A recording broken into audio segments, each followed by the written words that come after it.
Stage 4 మోకాళ్ల అరుగుదలకి నొప్పి లేకుండా కీళ్ల మార్పిడి ఆపరేషన్ చేయబడును. Doctor Ramesh Gajula, endoscopic spine ortho surgeon and pain physician, Panacea spine pain ortho and sleep centre, Uppal, Hyderabad.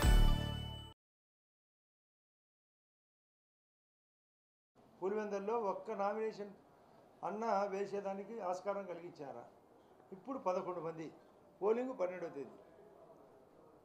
అంటే అటువంటి వ్యక్తులు ఎవరి మీద ఆరోపణ చేయడం? నామినేషనే కార్యక్రమాన్ని సర్పంచుల యొక్క వార్డు మెంబర్లు కూడా లేకుండా చేసినారు. ఇక్కడ మా బీజేపీ పార్టీ తరఫున పోటీ చేస్తే కూడా అదే పని చేసినారు. టీడీపీ పార్టీని చేసినారు, ఇండిపెండెంట్ను చేసినారు. ఇటువంటి క్యారెక్టర్ ఉండే వీళ్ళు దౌర్జన్యం గురించి మాట్లాడే హక్కు ఇక్కడ ఉందా? దౌర్జన్యం చేసినది వైఎస్ఆర్ పార్టీ ప్రతి చోట, వీళ్ళున్నంత చోట.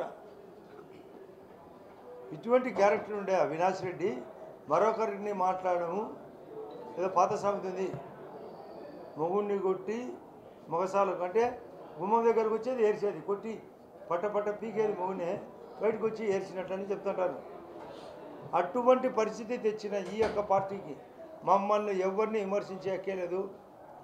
భరతిరెడ్డిని నామినేషన్ ప్రక్రియను రద్దు చేయాలని ఎలక్షన్ కమిషన్ కంప్లైంట్ కాకుండా కోర్టు కూడా ట్రై చేసినారు, హౌస్ మోషన్ కూడా ట్రై చేసినారు. వాళ్ళు అలో చేయలే. మళ్ళీ వార్త వచ్చింది, రేపు కోర్టు రీఓపెన్ అవుతుంది కాబట్టి లంచ్ మోషన్కు ఇదే రిక్వెస్ట్. అసలు అరెస్ట్ అయినారు. ఈరోజు ప్రొద్దుటూరు కోర్టులో పోలీసులు కొందరిని హాజరు పెట్టడం కూడా జరిగింది, మా వాని కొట్టారనే ఉద్దేశంతో. అంటే వాళ్ళు తప్పు చేసి నింద ఎవరికో మోపడం. రేపు మొన్నాడు జరిగే పోలింగ్లో కూడా అదే మొదలు పెట్టారు. మాకు ఇప్పుడే కొంత వార్త ఏమంటే ఎలక్షన్ ప్రక్రియను మేము బాయ్కాట్ చేయాలనే ఉద్దేశంతో ఉండారని, దానికి సాకులు ఎదుగుతున్నారు. అసలు ఒక సామెత ఉంది, ఉట్టికి ఎక్కలేనమ్మా స్వర్గానికి ఎక్కునా అని. ఎర్రబల్లె చెరువుకు చిన్న పని, పాపం ఈ జెడ్పీటీసీకి సంబంధించిన పని, దాని ఒక చిన్న గ్రావిటీ ద్వారా ఒక వంకలో పడితే 14 కిలోమీటర్ల ప్రయాణం, అందరినేవా 421 కిలోమీటర్ల దగ్గర మేము వెంటనే పూర్తి చేయించినాం. అరటిలో దోపిడీ, చీనీలో దోపిడీ, కొందరికి పెన్షన్ ఇప్పించినందుకు దొంగ పెన్షన్లు ఇప్పించి దానికి డబ్బు, 1 సంవత్సరపు డబ్బు వాళ్ళే తీసుకుంటారంట పెన్షన్కు. అంటే 4,000 × 12 అంటే 48,000, 50,000 రూపాయలు లాగితేనే పెన్షన్. అది ఓపెన్గా చెప్తున్నారు. వాంటెడ్గా కొందరికి ఇంటి బిల్లులు కూడా ఇవ్వకుండా బ్లాక్ చేసినారు. ఏంది ఇలా ప్రగతి? పాడా ఫండ్స్ మీకు అందరికీ తెలిసినది. అసలు నిన్న ఈ కొత్తపల్లెకు ఊర్లేకపోతే రోడ్డు ఘోరంగా ఉంది. ఏమంటే ఫండ్స్ టెండర్ వేసినట్టు, దాంట్లో అప్రూవల్ అయినట్టు బిల్లు కూడా తీసుకున్నారట కొందరు, కానీ ఆడ రోడ్డు లేదు. అంటే మైసభ చూపించారు, ఉన్నది లేనట్టు, లేనిది ఉన్నట్టు. ఆ రోజు ఆ మైడు, ఈరోజు ఈ జగన్మయుడు, వాళ్ళ టీము ఇప్పటికి బిల్లులు రాలేదని ముట్టుకుంటారు కొందరికి. లాస్ట్లో ఏడా పెడా అని చాలాసార్లు చూసినా నేను.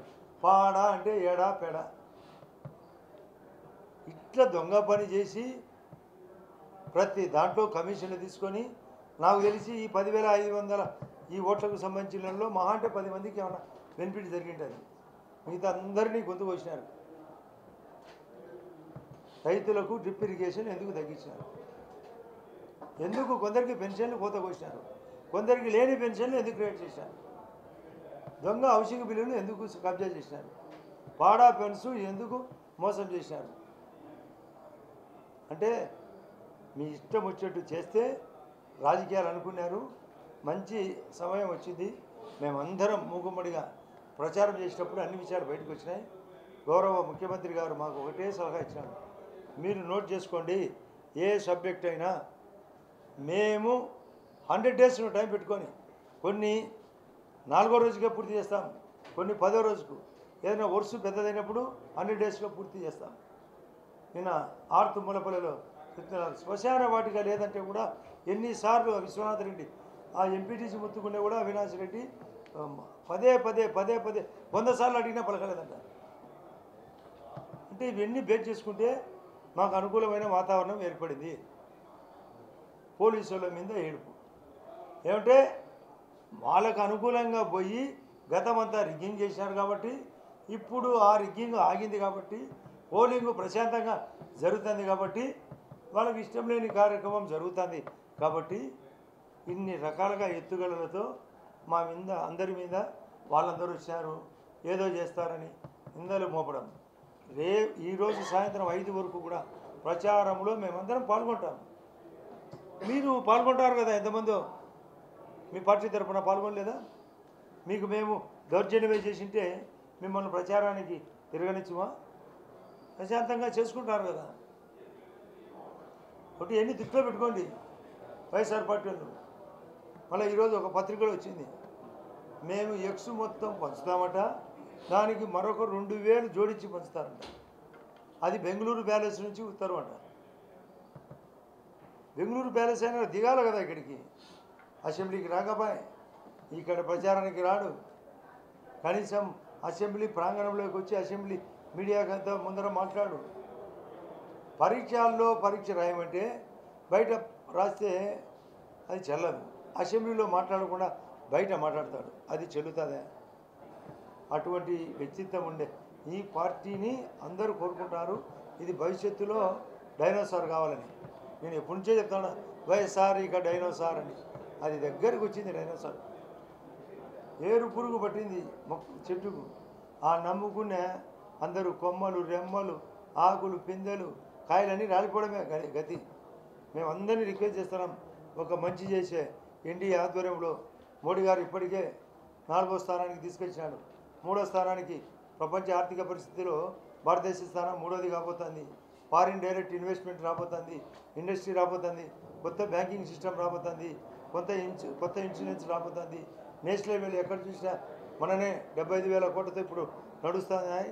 మరొక 1,00,000 కోట్లు మా గడ్కరీ గారు ప్రకటించిపోయినారు ఆంధ్రప్రదేశ్కు. అమరావతి కట్టేదానికోసం మోడీ గారి సహకారం ఉంది.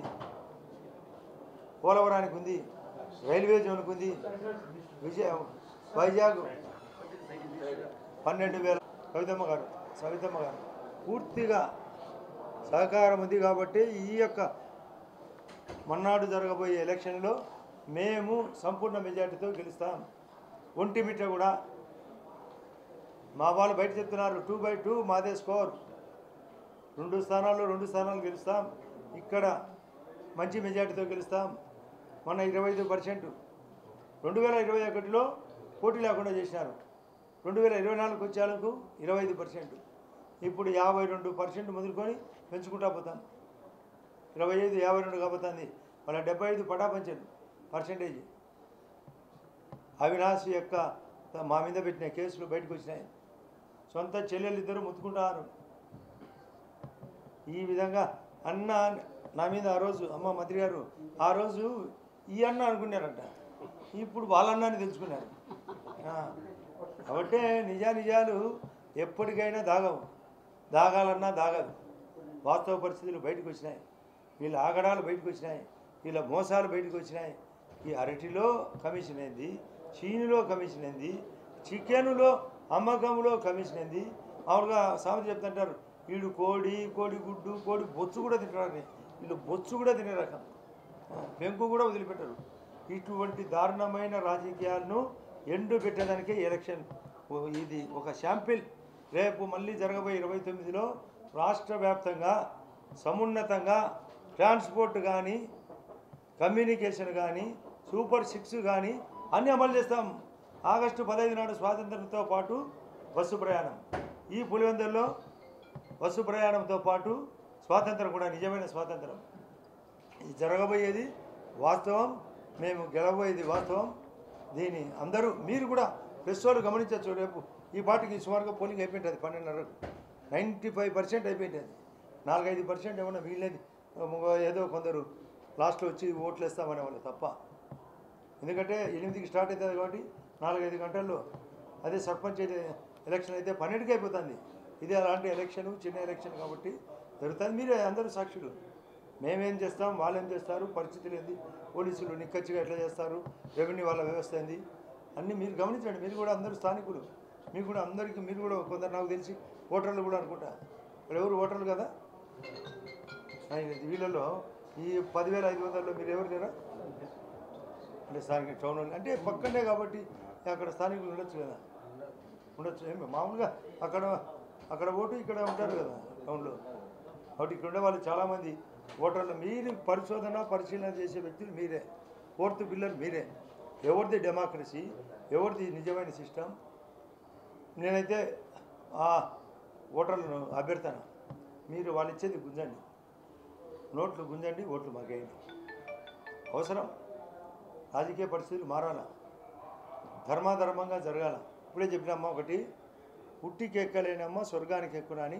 ఒక చిన్న పని చేయలేని, ఎర్రబల్ల పని చేయలేని జగన్ రెడ్డి రాజకీయాలకు అన్ఫిట్, వ్యక్తిత్వానికి అన్ఫిట్. అవినాష్ రెడ్డి అన్ఫిట్. రేపు 19వ తేదీ నాడు కోర్టులో అవినాష్ రెడ్డిది సుప్రీంకోర్టులో హీరింగ్ కూడా ఉంది. దాంట్లో ఇప్పటికే గుడ్డు రెడీగా పొదిగింది, పిల్ల బయటకు వస్తుంది. పోయిందా వీళ్ళ చరిత్ర అంతా అసలు వస్తుంది. ఉండారు అసలు సూపర్. వీళ్ళు మమ్మల్ని రోజు హేళనగా సూపర్ 6, సూపర్ 7 అంట. మీ కేసులు 21 చచ్చినాయి కదా, ఇది కూడా చెప్పి సవాలు కదా.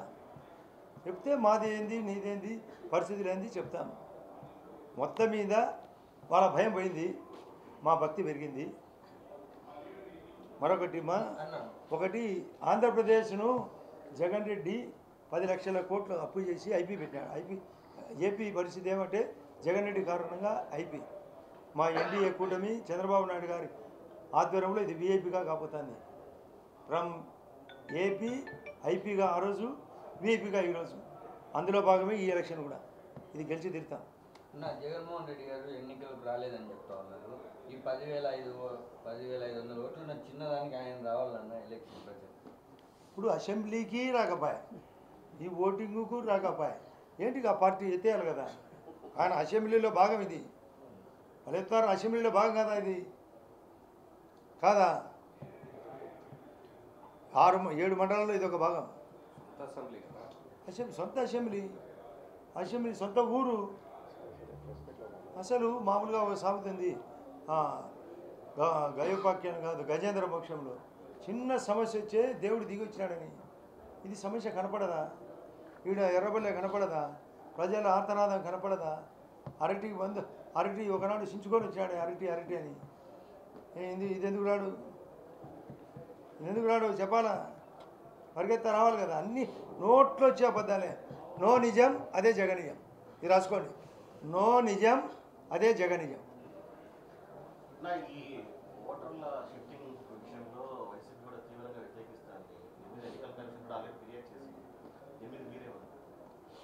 అసలు ఫిర్యాదు అంటున్నాం దాన్ని. ఫిర్యాదు అంటే నిజంగా అంతే, ఫిర్యాదు వరకే. ఇండియా పాకిస్తాన్ ఉద్రిక్తతలపై లేటెస్ట్ అప్డేట్స్ కోసం డౌన్లోడ్ చేసుకోండి RTV లైవ్ యాప్.